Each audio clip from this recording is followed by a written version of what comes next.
पिछले हफ्ते हम लोग भोजन संबंधी कुछ नियम उसके विषय में बात कर रहे थे। और उसमें दो तीन बात थी। एक तो ये कि बहुत सारी ऐसी चीज़ें जिसको हम लोगों ने धार्मिक, सामाजिक या नैतिक दृष्टिकोण दिया है, उसके पीछे एक आध्यात्मिक या प्राकृत सत्य होता है। लेकिन चूंकि मानव चेतना, अगर उसको ये कहा जाए कि वास्तव में केवल आध्यात्मिक दृष्टि से इस चीज़ को करना चाहिए, तो बहुत कम लोग उसको करेंगे शायद। इस कारण उनको धार्मिक, सामाजिक या नैतिक नियम बना करके साधारण जनमानस के सामने रखा गया। लेकिन ऐसे बहुत से नियम के पीछे एक आध्यात्मिक सत्य होता है, जिसमें पिछली बार हम लोग भोजन के विषय में बात कर रहे थे कि हम क्या खाते हैं उसका प्रभाव होता है हमारे शरीर पर। और ना सिर्फ वो किस अवस्था में, माता जी बताती हैं किस अवस्था में हम भोजन करते हैं और किस अवस्था में भोजन को बनाया जाता है, उसका भी प्रभाव होता है। यहाँ तक कि किस अवस्था में उसको तोड़ा जाता है। माँ उसी टॉक में आगे चल के बताती हैं कि कैसे कौन सा सब्जी तैयार है, कौन सा तैयार नहीं है। वो माँ को बताते थे कि मैं तैयार हूँ, मुझे ले लो, और मैं तैयार नहीं हूँ, मुझे अभी नहीं भोजन के लिए जाना है। और ये केवल एक एक्सपीरियंस है जिसको आज ये विज्ञान को हम लोग रिकवर कर रहे हैं। करीब 10 साल पहले की बात है। एक स्टूडेंट ने, 10 से भी शायद ज़्यादा समय हो गया, 10-12 साल होगा, एक स्टूडेंट ने रिसर्च किया था। मैंने उस रिसर्च को देख करके, स्टूडेंट मेरे अंडर काम कर रहा था इसलिए मुझे विस्तार से मालूम है। रिसर्च ये था कि अगर हम म्यूज़िक सुनाएं तो जो पेड़ पौधे होते हैं उन पर क्या प्रभाव पड़ता है। तो उसने एक्चुअली रिसर्च में देखा, फोटोग्राफी करके देखा कि जिन पौधों को म्यूज़िक और उनसे बातचीत किया जाता है अच्छा, वो पौधे जल्दी उगते हैं और उनके जो फ्रूट्स हैं वो भी ज़्यादा अच्छे होते हैं। और जिनको वैसे ही छोड़ दिया जाता है वो अपने सामान्य गति से उनका विकास होता है। एक पानी के ऊपर ऐसा स्टडी हुआ था जो अवेलेबल है इंटरनेट पर भी, और यहाँ पर भी शायद उसको प्रेजेंटेशन किया गया था, कि अगर हम जल को, पानी के बॉटल को सजेशन देते हैं तो उसको ग्रहण करता है। ऐसा लगता है ये सब देख के कि मनुष्य ही सबसे कम ग्रहणशील प्राणी है। जल, पशु, पौधे सब ग्रहण करते हैं। एक बार कोई किसी बैल को पीट रहा था और श्री अरविंद ने उसको देखा। माता जी ने फिर उस को बुलाया, बैल के चालक को। तो उस बैल के चालक ने कहा कि वो सुन नहीं रहा था, मेरा बात आगे नहीं बढ़ रहा था, तो मुझे उसको पीटना पड़ा। माँ ने बोला, तुमसे ज़्यादा वो बैल ग्रहणशील है। He is more receptive than you, it is you who were not receptive. तो ये एक दूसरा सत्य है कि मन के विकास के साथ साथ कहीं पर एक स्वाभाविक ग्रहणशीलता हमारी कम हो जाती है। लेकिन ये सारे एक सूक्ष्म नियम हैं। और उसी प्रकार से एक नियम है जो आदान प्रदान, चेतना के आदान प्रदान का नियम है। सामान्य दृष्टि से हम लोग सोचते हैं कि बाहर की चीज़ हमारी अंदर की चेतना प्रभावित करती है, लेकिन आध्यात्मिक दृष्टि से हमारी चेतना की स्थिति बाहर की चीज़ निर्धारित करती है। और इस चीज़ को, जैसे बात हो रही थी कि कुछ आध्यात्मिक सत्य को, आध्यात्मिक विज्ञान को धार्मिक रूप दिया गया, तो उसी तरह का एक रूप दिया गया स्वर्ग और नरक का। कि स्वर्ग में जाएगा, कोई व्यक्ति अच्छा काम करेगा तो स्वर्ग में जाएगा, और अगर बुरा काम करेगा तो नरक में जाएगा। तो जब साधारण चेतना होती है तो इसी डर से बोलती है कि बुरा काम नहीं करना चाहिए। लेकिन जैसे कि पिछली बार हम लोग बात कर रहे थे, जो काम भय से नहीं किया जाता है या भय से किया जाता है, उसके अंदर जो उसकी प्रोग्रेस या ग्रोथ की पोटेंशियल है वो खत्म हो जाती है, क्योंकि वो भय से नहीं किया जा रहा है कि ये करने से मुझे दंड मिलेगा। तो उसमें विकास नहीं हो रहा है, उसमें भय चल रहा है। और ये चीज़ बहुत बार नहीं समझ आती, क्योंकि जब हम बाहर देखते हैं कई जगह ऑर्गेनाइजेशन तो बड़े अच्छे ढंग से चलते हैं, क्योंकि वहाँ भय है। अगर आप ऐसा करोगे तो आपको दंड मिलेगा, या ऐसा करोगे तो पुरस्कार मिलेगा। लेकिन माँ ने यहाँ भय नहीं रखा है। क्योंकि जहाँ भय आता है वहाँ कितना बाहर से अच्छा दिख रहा हो चीज, लेकिन अंदर में वो चीज कहीं ना कहीं खोखला होता है। वास्तव में स्वर्ग और नरक के पीछे जो विधान है कि ये कर्म करने से व्यक्ति स्वर्ग जाएगा या ये कर्म करने से नरक जाएगा, उसके पीछे भी चेतना का विधान है। और सबसे बड़ा विधान ये है कि जिसको हम स्वर्ग और नरक कहते हैं वो चेतना की स्थिति है। एक छोटी सी कहानी है, फिर माता जी की वाणी भी हम लोग पढ़ेंगे, कि कोई व्यक्ति आया एक मास्टर के पास पूछने के लिए कि मास्टर क्या स्वर्ग और नरक होता है? तो मास्टर ने उसको कहा, आर यू ए फूल? तो मूर्ख हो क्या, ऐसा सवाल करते हो? तो उसको बहुत क्रोध आया है, ऑलमोस्ट उसका मुट्ठी जकड़ गया मास्टर को एक मारने के लिए। मास्टर ने कहा दिस इज हेल, ये नरक है। तो जब उसने सुना तो एकदम उसको प्रतीत हुआ कि मैंने गलत किया। फौरन वो शांत हो कि master I am so sorry, मेरे अंदर क्रोध आ गया। मास्टर ने कहा ये स्वर्ग है, अब तुम्हारे अंदर जो चेतना की स्थिति है, it is the inner state. और इवन जो चेतना के स्तर बने हैं, ये केवल साइकोलॉजिकल सत्य नहीं है, कई भुवन लोक इत्यादि जो बने हैं वो चेतना की अवस्था है। अगर चेतना की अवस्था चाहे तो इन सबको अपने अंदर विलीन कर सकती है। इसी का नाम प्रलय है। प्रलय क्या है? ये सारे लोग कैसे समाप्त होते हैं? ये सब चेतना से प्रकट हुए हैं। जब परम चेतना अपनी ही चेतना को अंदर समेटती है तो वो सारा भवन, सारा वो लोक विध्वंस हो जाता है, क्योंकि वो वापस अपने मूल रूप में चला जाता है। तो अगर हम किसी भी चीज को अंडू करना चाहते हैं, अगर चाहते हैं कोई चीज बदले, तो हमको अपने अंदर की स्थिति या अवस्था को बदलना है। जब तक वो नहीं बदलेगी तब तक वो बाहर में वो परिस्थिति किसी न किसी रूप में आती रहेगी। ये बहुत इंटरेस्टिंग चीज है जो हम लोग स्टडी कर सकते हैं। कई बार हम लोग कोई सिचुएशन बार बार फेस करते हैं, तो हम चाहते हैं उससे निकलना, प्रयास करते हैं, हाथ पांव मारते हैं, इधर जाते हैं उधर जाते हैं, लेकिन वो सिचुएशन बार बार आती है। और माँ बताती हैं it means you have something to learn from it. बहुत इंटरेस्टिंग चीज है, उसको हम स्टडी करें तो it can open many many dimensions. एक काल्पनिक उदाहरण, काल्पनिक भी नहीं है, ऐसा होता है।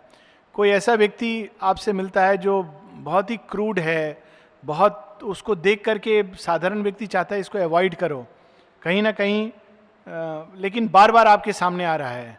तो अगर आप ध्यान से देखेंगे क्यों बार बार आपके सामने आ रहा है, आपके अंदर कोई स्पंदन है जो उसकी उस उपस्थिति जागृत करती है। वो भय का स्पंदन हो सकता है, वो घृणा का स्पंदन हो सकता है। तो उस वाइब्रेशन को मास्टर करना है। जब तक वो मास्टर नहीं होता वो आपके सामने आएगा, किसी ना किसी रूप में आएगा। अगर वो व्यक्ति नहीं आएगा तो कोई और आएगा।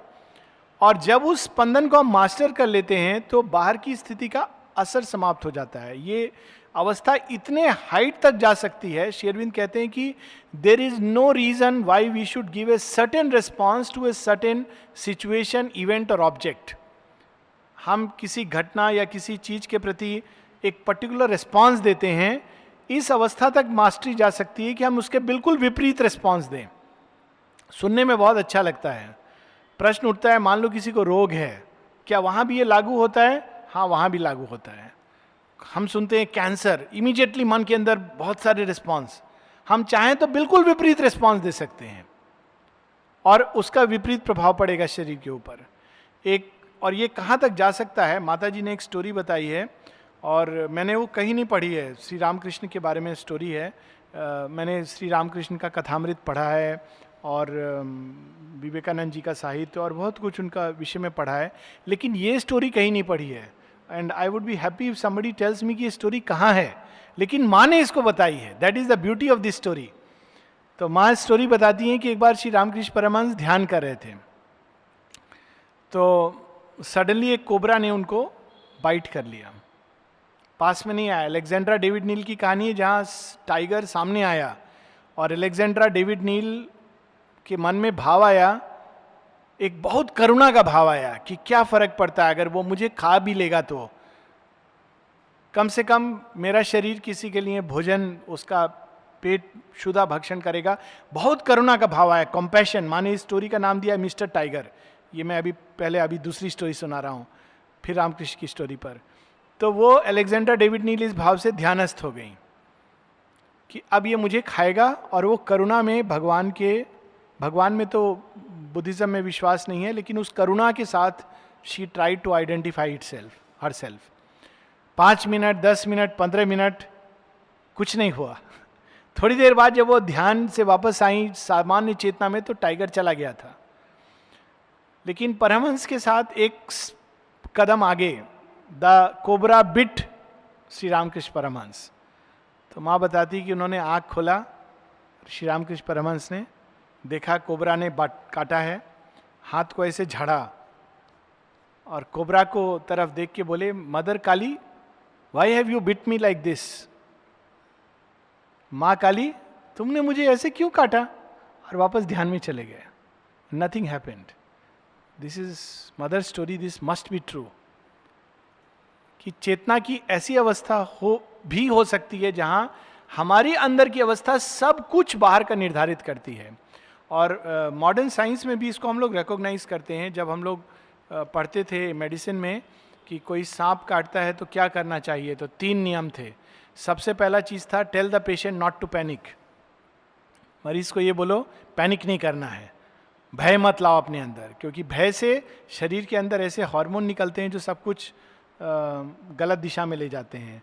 ये अभी हम सामान्य विज्ञान में भी जानते हैं कि भय में या क्रोध में अगर हम भोजन करें तो शरीर के अंदर ऐसे हार्मोन आते हैं जो पाचन में सहायक नहीं बल्कि समस्या करते हैं। और हम अगर आनंद में खाएं तो उसका बिल्कुल विपरीत असर पड़ेगा। और इसी प्रकार से जैसे बात हो रही थी कि अगर हम भोजन बनाते समय एक अच्छी चेतना में भोजन बनाएं और वही भोजन हम बुरी चेतना में बनाएं, तो हम मसाला के साथ साथ वो साथ में अपना चेतना भी डालते हैं, 1 चम्मच, 2 चम्मच, 3 चम्मच, डिपेंड्स कैसा है। अब वो और बात है कि खाने वाले लोग पचा लेते हैं क्योंकि सबकी पाचन शक्ति अलग अलग होती है, कोई कोई बीमार भी पड़ जाता है। तो यहाँ पर ये नहीं कि कोई बीमार पड़ता है तो भोजन के कारण पड़ता है, खाली बहुत सारे फैक्टर्स हैं, लेकिन these are facts of inner life. माँ यहाँ पर उसी प्रकार से एक नियम को बता रही हैं।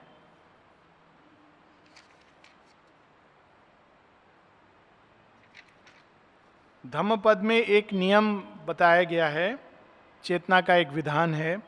इन the 2 worlds, in this world and in the other, one who does evil grieves, he laments and suffers as he recalls his evil deeds. हम सब लोगों ने बचपन में इस चीज को पढ़ा हुआ है। बुरे कर्म करोगे तो ये संसार में भी तुमको दुख मिलेगा और दूसरा संसार में भी दुख मिलेगा। अच्छा कर्म करोगे, ये संसार में भी सुख मिलेगा, दूसरे संसार में भी सुख मिलेगा।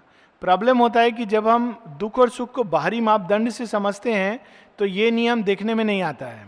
ये रियलिटी है, दिस इज अ फैक्ट कि जब हम एक्चुअल जीवन को देखते हैं तो बाहर से अगर हम देखें तो बहुत से ऐसे लोग हैं जो बहुत बुरे काम करते हैं लेकिन बाहर से प्रॉस्पर करते हैं।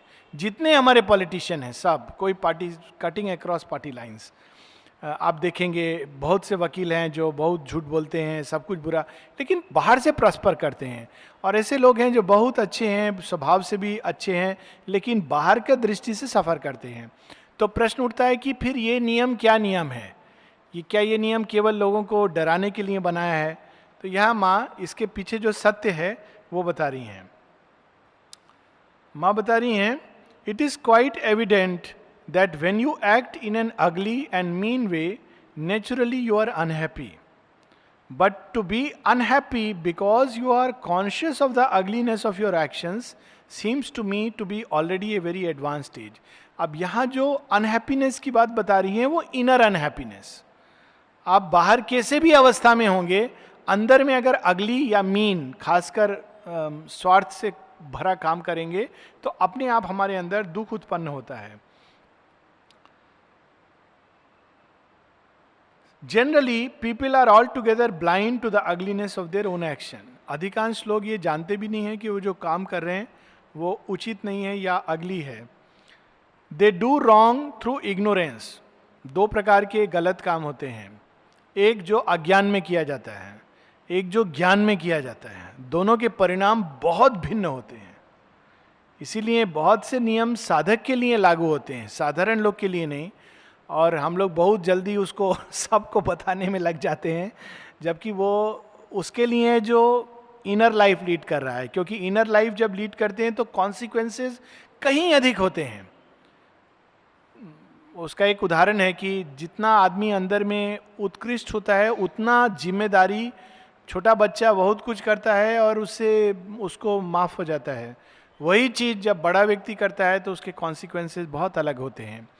तो माँ कहती है अधिकांश लोग जो रॉन्ग करते हैं इग्नोरेंस, अज्ञान के कारण, थ्रू अनकॉन्शियसनेस क्योंकि वो अचेतन हैं, थ्रू स्मॉलनेस क्योंकि वो बहुत छोटे हैं, through that sort of doubling back on oneself which comes from unconsciousness and ignorance, that obscure instinct of self-preservation which makes one ready to sacrifice the whole world for the sake of one's own well-being. केवल अपने लिए सोचते हैं अधिकांश लोग, और अपने लिए इतना अधिक सोचते हैं कि सारा संसार को वो चाहें तो सेक्रीफाइस कर देंगे अपने आप को बचाने के लिए. ये एक चेतना का स्थिति है. उसका परिणाम क्या है? माँ कहती हैं, and the smaller one is the more natural appears the sacrifice offered to one smallness. एक प्रकार से कि जितना हम निम्न होते हैं, छोटे होते हैं, उतना अधिक हमको ये नेचुरल लगता है कि हम ऑफ कोर्स अपने लिए करेंगे. हम नहीं सोचेंगे अपने लिए तो कौन सोचेगा? ये भी एक सेंटेंस होता है. हम ही को तो सोचना है अपने बारे में. One must be very high, आगे बताती हैं, must be very much higher on the scale to see that what one does is ugly. I think the Dhammapada speaks here of those who already know what is beautiful and noble and who do evil wilfully deliberately. तो ये जो नियम है कि वो grieve करेंगे यहाँ और वहाँ, उनके लिए जिनको ये पता चल गया. इसलिए एक प्रकार से बहुत लोग माँ श्री अरविंद को नहीं पढ़ते हैं. ये एक प्रकार से अज्ञान का एक शेल है जो उनको प्रोटेक्ट करता है. When we read it and know it, responsibility becomes much more. इसीलिए बहुत ज़्यादा इस योग पथ पे या किसी भी इनर लाइफ पे जबरदस्ती अट्रैक्ट करना is not a good tendency. क्योंकि अगर व्यक्ति तैयार नहीं है तो अंदर डिवाइड हो जाता है. एक जगह श्री अरविंद का पत्र है, I am not very keen on drawing very young people into sadhana. Shri Aurobindo का पत्र है. खासकर वेरी यंग से उनका मतलब है एडोलेसेंट. आश्रम में 3 शायद एग्जाम्पल हैं जो यंग एज में, टीन एज में आए थे और उनको रखा गया था. एक तो अमृतदा थे, एक I think Rene was another, Roman Palit was second one, and there was one more person जो बहुत यंग आए थे. परहैप्स इट वाज रेने, पर रेने तो वेंट अवे. रोमन पालित बहुत बार बाहर गए, और of course Amritda is an exception to the rule. और वो इस कारण श्री अरविंद कहते हैं, because when you grow, you जो एडोलेसेंट का जो नेचुरल टेंडेंसी होता है वो प्राण प्रधान है, and it create severe conflict inside. और उसके कारण व्यक्ति का अंदर का चित्त बिल्कुल भाग में बढ़ जाता है. So that is why the readiness is required. यहाँ माँ कह रही है, धम्मपद उनके लिए ये बात कह रही है जो ये जानते हैं कि सही क्या है और गलत क्या है. For them life becomes terribly painful Indeed. To do persistently what one knows should not be done is at the cost of all peace, all possible tranquility, all the well-being that one can have. अब ये interesting है. जिसने जीवन में कभी कुछ देखा ही नहीं कि अच्छा क्या होता है, जिसको शांति मालूम नहीं है, तो क्या लूज करेगा? वो मट्टी में है, उसको मट्टी अच्छा लग रहा है, उसको मालूम नहीं है कि उत्कृष्ट अवस्था क्या है. लेकिन जिसने उत्कृष्ट अवस्था को टेस्ट किया है वो लूज करता है और उसको खुद पता चलता है कि अरे इस अवस्था में मैंने क्या लूज किया है. सो माँ यहाँ बता रही हैं कि ऑलरेडी अनुभव को प्राप्त करने के लिए ऑलरेडी चेतना एक लिमिट तक आगे बढ़ चुकी होती है, तब हम जानते हैं कि हम क्या खो रहे हैं स्वयं को स्मॉल करके. और जो सारा जीवन स्मॉलनेस में लीड करता है उसको अपना वो अवस्था नेचुरल, स्वाभाविक और अच्छा लगता है. उसको मालूम नहीं है कि इससे अच्छा क्या हो सकता है.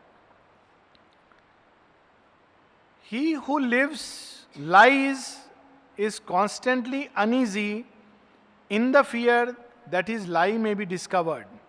He who has acted wrongly is in a constant anxiety at the idea that perhaps he will be punished.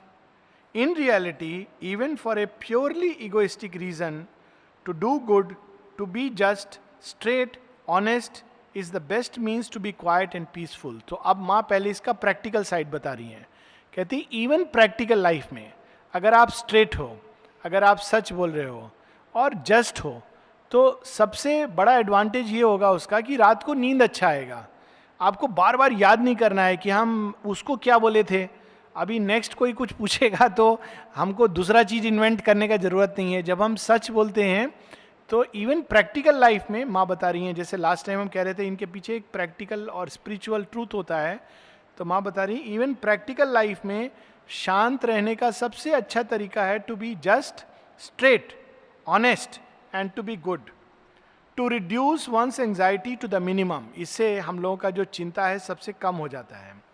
And if besides one could be disinterested, free from personal motives and egoism, then it would be possible to become truly happy.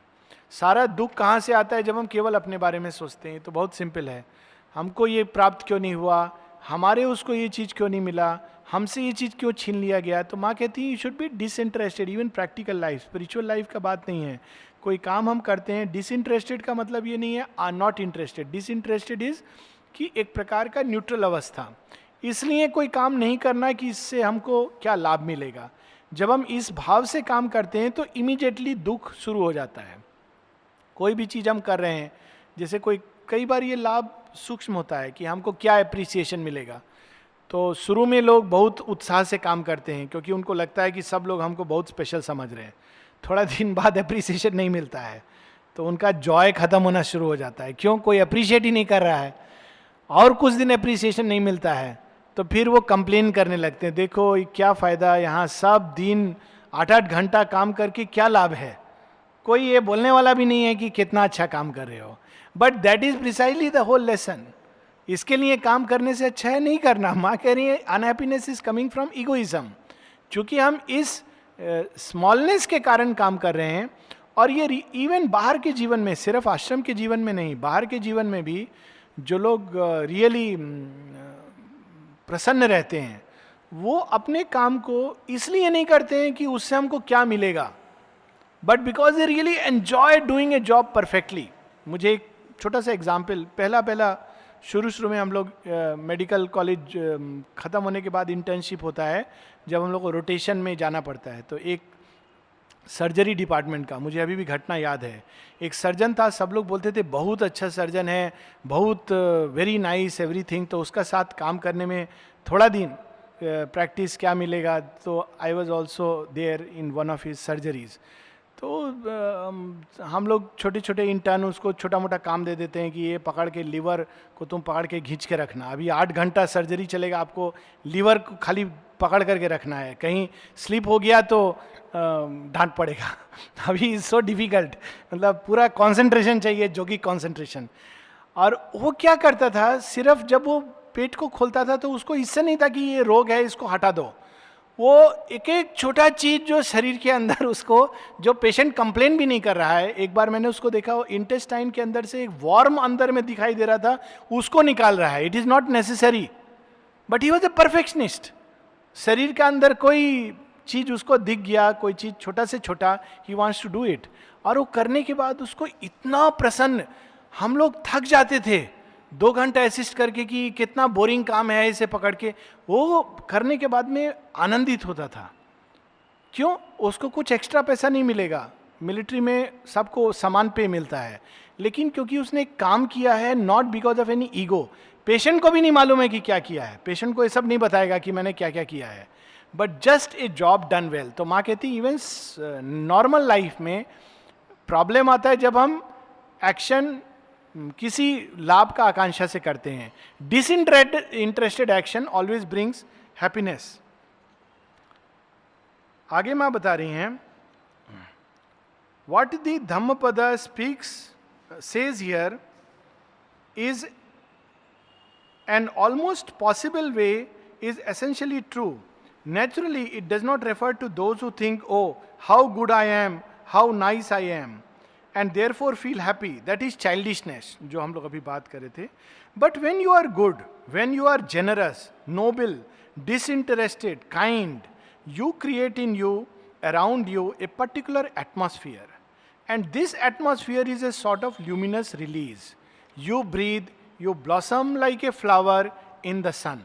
जब हम कोई काम अच्छे से करते हैं, disinterested, जब हम दया होता है हमारे अंदर, जेंटलनेस होता है, तो हमारे आसपास एक एटमॉस्फेयर होता है. और हम लोग देखेंगे ऐसे लोग हैं जिनसे कोई बात करना नहीं चाहता है, और वो बोलते हैं कि देखो हमसे कोई बात नहीं करना चाहता है.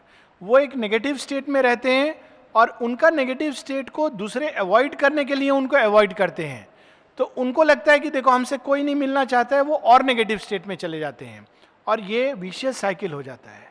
एक टाइम आता है जब वो जीवन से एक प्रकार से हर समय एक कुत्सित भाव में जीते हैं कि अरे देखो हम कंप्लेन करते रहते हैं कि देखो हमारा कोई मित्र नहीं है. बट एक्चुअली उनका अपना जो एटमॉस्फियर है उसमें कोई प्रवेश नहीं करना चाहता है, बिकॉज उनका एक हॉलमार्क होता है ऐसे लोगों का, वो केवल अपने बारे में और कंप्लेनिंगली बोलेंगे.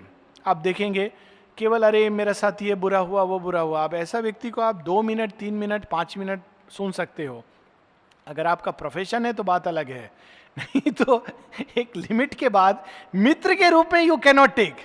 सम days you can listen, but after some time लोग उनको अवॉइड करने लगते हैं, because it is natural, they are carrying a negative atmosphere.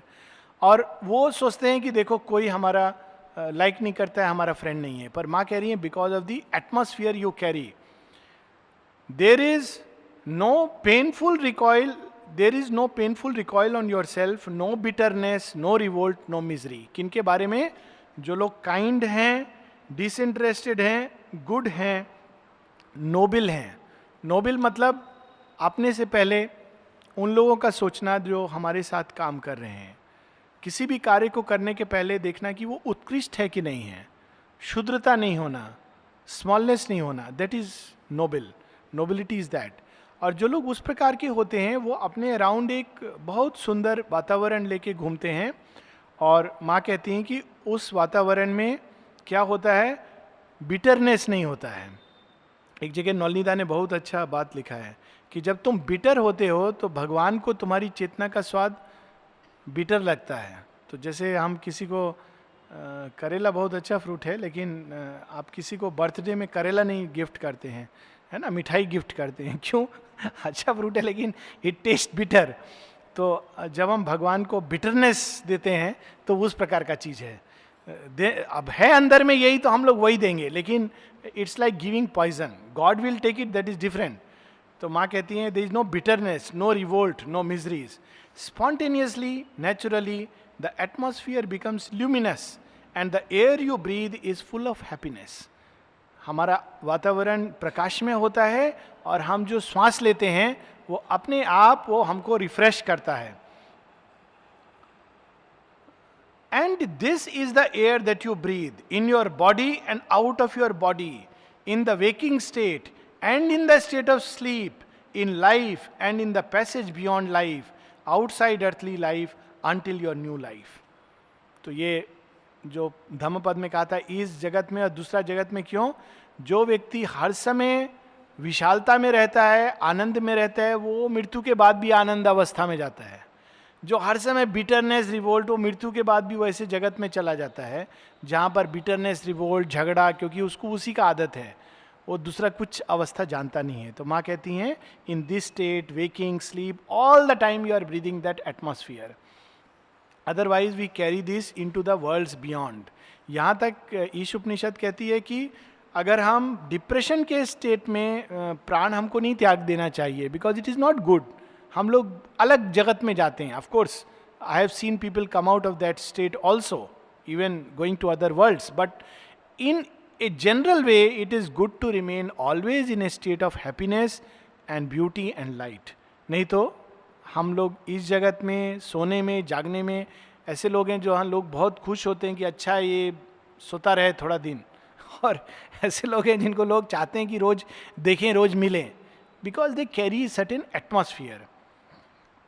जो एटमॉस्फियर उनके ही कर्मों से आता है. Every wrong action produces on the consciousness the effect of a wind that withers. और यहाँ wrong और right का माने परिभाषा किया है. स्वार्थ and mean is a wrong action. निस्वार्थ, noble, disinterested, generous is a good action.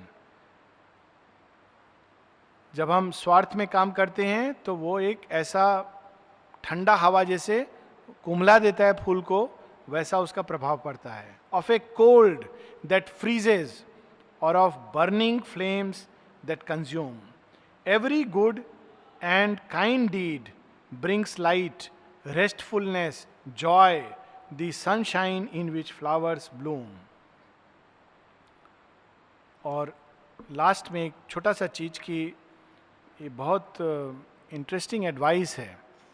माँ ने एक एडवाइस दिया, अभी ये सब चल रहा है, सब स्वाइन फ्लू, और सब बोलते हैं स्वाइन फ्लू होने से आइसोलेट कर दो, कोई मिलो नहीं उससे, कोई जाके मिलेगा तो तुमको हो जाएगा स्वाइन फ्लू। यहाँ तक कि नोटिस आया है गवर्नमेंट से, किसी को अगर स्वाइन फ्लू हो गया है, कफ कोल्ड भी हो गया है, तो वो 7 दिन काम पर नहीं जाएगा और उसको कोई मेडिकल सर्टिफिकेट भी नहीं चाहिए। तो जब ये आया था तो मैं बोल रहा था ये स्कूल का बच्चा लोग को मत बताना साहब छुट्टी ले लेंगे, बोलेंगे हमको कॉफ कोल्ड हो गया है। तो ये एक दूसरा चीज है। माँ बता रही हैं, लेकिन आगे हम लोग को सचेत करने के लिए कि ऐसे लोगों के संपर्क में हमको कॉन्शियस होना चाहिए। और बच्चों का उदाहरण दे रही हैं। There are children here who were full of promise, who were at the top of their class, who used to work seriously, from whom I expected much, and who have been completely ruined by this kind of friendship. ऐसे लोगों का संपर्क, सानिध्य बहुत अच्छा नहीं होता है, जो अपने अंदर बहुत नेगेटिव एटमॉस्फियर कैरी करते हैं। I don't call such people friends, but mortal enemies. माँ कहती हैं ऐसे लोगों को मित्र नहीं बोलना चाहिए। हमारा मित्र हमको उधर ले गया, हम क्या करें। हमारा मित्र बोला चलो उधर चलेंगे, आज ये सिनेमा देखेंगे, वहाँ बैठ के थोड़ा इस तरह का बैठेंगे, थोड़ा चिकन खाएंगे, ये सब, ये फ्रेंडशिप नहीं है। माँ बता रही हैं be very careful. Friendship is good, friendship is part of yoga, but not this kind of friendship is degrades. So माँ कहती हैं ऐसे लोग शत्रु हैं। We don't like the company of someone who has a contagious disease. अब यहाँ example दे रही हैं जिस लोग को बहुत कंटेजियस डिजीज है, स्वाइन फ्लू है, उसका हम लोग को कंपनी पसंद नहीं है। And avoid him carefully. Generally he is segregated so that he does not spread. उसको डॉक्टर लोग बोलते हैं इसको अलग रहना चाहिए, क्योंकि इसका जो रोग है दूसरा को फैल जाएगा। But the contagion of vice and bad behavior, the contagion of depravity, falsehood and what is base is infinitely more dangerous than the contagion of any disease. कोई गवर्नमेंट ऐसा रूल नहीं बना के देता है कि अगर कोई व्यक्ति झूठ बोलता है तो उसको आइसोलेट कर दो ऐसा कोई रूल नहीं आया, कोई ग्रुप में ऐसा रूल नहीं है। वो बेचारा को कफ कोल्ड हो गया तो उसको आइसोलेट कर दो। माँ कहती है that is nothing, infinitely more dangerous. माँ ये भी नहीं बोलती हैं 10 टाइम्स, कहीं अधिक भयानक है कंटेजियन ऑफ डिप्रेविटी। ऐसे लोग हैं जिनका टेस्ट बहुत वल्गर है, जो बहुत खराब चीज में ही उनको सांस लेने में अच्छा लगता है, जो झूठ के जीवन में जीते हैं। माँ कहती हैं that contagion is far more, infinitely, far more भी नहीं, infinitely more dangerous. And this is what must be very carefully avoided. माँ कहती हैं संक्रामक रोग शरीर का, उसको अवॉइड करो मत करो ठीक है, पर ऐसा व्यक्ति का एटमॉस्फियर को अवॉइड करना चाहिए carefully. You must consider as your best friend the one who tells you what he does not wish to participate in any bad or ugly act, the one who gives you courage to resist low temptation. He is a friend. He is the one you must associate with, and not someone with whom you have fun and who strengthens your evil propensities. So यहाँ पर माँ एक नियम बता रही हैं। हम लोग ग्रुप लाइफ लीड करते हैं, ग्रुप में बहुत तरह के लोग हैं, बहुत सारे चीज़ हैं, अच्छे बुरे सब तरह के चीज़ हैं, और किसी का कोई भी सजेशन सुन के उसमें चले जाना is not always a very good principle, क्योंकि वो जो संक्रामक रोग है वो उधर से निकलकर हमारा अंदर आ जाएगा, और बाद में हम बोलेंगे अरे हमारा अंदर तो ये टेंडेंसी नहीं था, ये टेंडेंसी क्यों आया। तो that is the swine flu. Swine flu माने जो स्वाइन क्या होता है, जो पिग, जो सुअर है उसका थ्रू फैलता है। तो जब बहुत अच्छा नाम है संक्रामण, इस तरह का साइकोलॉजिकल संक्रमण के लिए, क्योंकि स्वाइन क्या है, उसको पसंद है मिट्टी में कीचड़ में लौटना। तो ऐसे मनुष्य हैं जो मनुष्य हैं लेकिन उनको कीचड़ में लौटना बहुत पसंद है, चेतना के कीचड़ में। आप बाहर का कीचड़ में कोई बुराई नहीं है, चेतना के कीचड़ में। तो माँ कहते हैं उनको अवॉइड करना चाहिए, नहीं तो हम लोग को साइकोलॉजिकल और स्पिरिचुअल स्वाइन फ्लू हो सकता है। That is the sum and substance.